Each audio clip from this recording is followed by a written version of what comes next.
in the market. Point number two, Gary, we're talking PPI, producer price index. The PPI also comes in hot. Yeah, so we've got multiple, actually, these are four different inflation indexes, right? The consumer price index, the CPI, the core CPI, and then for the PPI, the producer price index, you have the regular and core. This all came in high. It was a bad week for people hoping for rate cuts.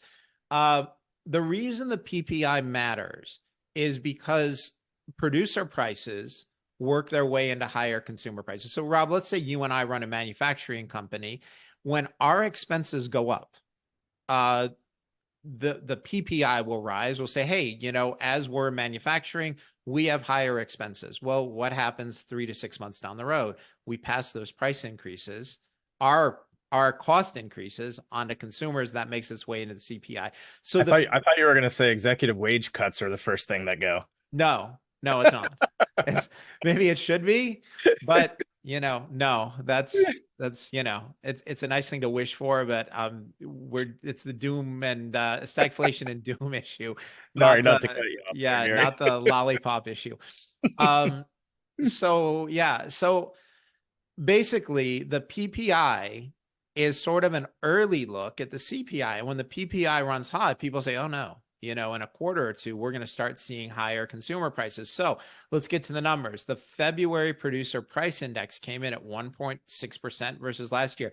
That's actually pretty good, right? That's not a bad number. Even I, who like stable prices, okay, 1.6%. That's not so bad. So why is this the doom issue? It's because the monthly increase was 0.6%. That was double the expected 0.3% rise. Again, does a 0.6% increase sound like a lot? Like, if something costs $100 and then a month later it costs $100.60, is that a big deal? Well, it doesn't seem like much, but if you start to annualize that 0.6% increase, that annualizes to 7.4%, and wow, that is a massive problem for the Federal Reserve. The other thing is, for people who are, looking at this, I encourage you, go to the comments, click the link, and take a look at the written version of the 5 things. We have the PPI and core PPI graph there. They flattened out, right? The disinflation story there is really dead. And what we're starting to see is a monthly increase. This, again, is going to be a problem for Powell and the people who are begging for the pivot to lower rates. We talk about, okay, that stuff trickling downhill, right? Like, how much higher can we go with the consumers, bearing the burdens of these cost increases? Does that lead to companies closing their doors? What does that trickle down effect start to look like? Yeah, so I don't know that we're at the point where people start closing businesses. That we're not seeing a lot of that yet.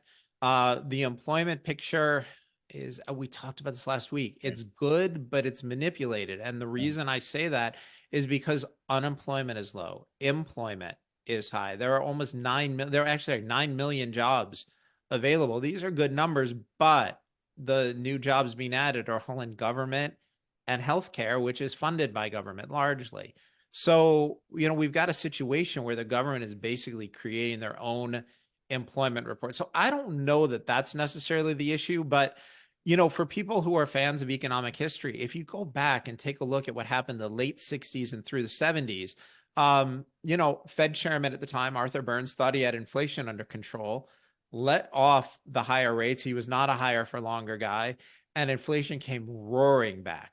And so you see these almost cycles going up and down when we look back through the 70s. And are we at that point now? No, it hasn't gotten that bad yet. But, you start to project a couple more months of 0.6% month over month increases. And yeah, we're going to be looking at inflation numbers, with a 3 or 4 or 5 handle later in the year. Now, do I think that's going to happen? It's hard to say.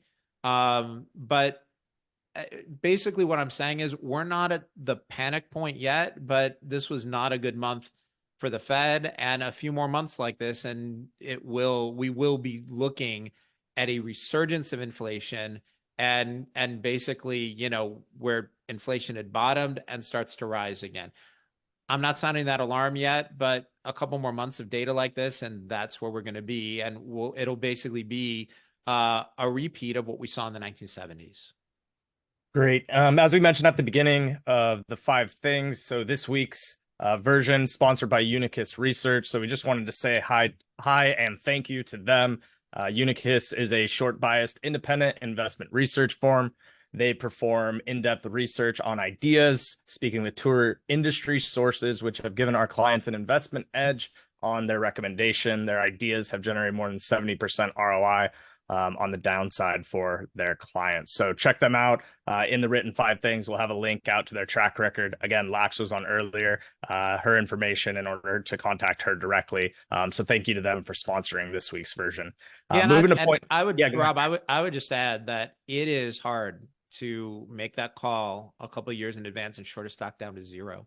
Crazy. That is, like I have done it before. It is not easy to do. You only get so many of those in a career. Like, round of applause for Lax and her team at Unicus. That was a phenomenal call, and it just happened to come to fruition last week. Like you said, the stock is down under 20 cents right now. Yeah, and they're also offering for DKI subscribers 50